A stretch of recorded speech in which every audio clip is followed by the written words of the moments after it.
Assalamualaikum warahmatullahi wabarakatuh. Kami masyarakat Kecamatan Danau Paris dengan ini menyatakan sikap 1. Mengajak masyarakat Danau Paris khususnya masyarakat Singkil agar tidak mudah terprovokasi oleh isu-isu hoax, tidak mudah meng-share berita hoax kepada orang lain. 2. Kami masyarakat Danau Paris mendukung Polri dalam mengusut serta memproses para pelaku penyebar berita hoax.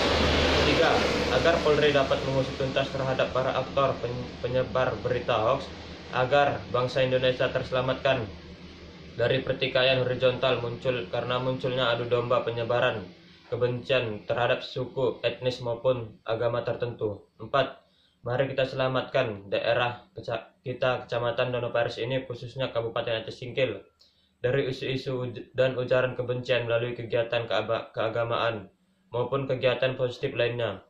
Serta kita kembali kepada moto bahwa daerah Kabupaten Aceh Singkil merupakan daerah yang bermartabat.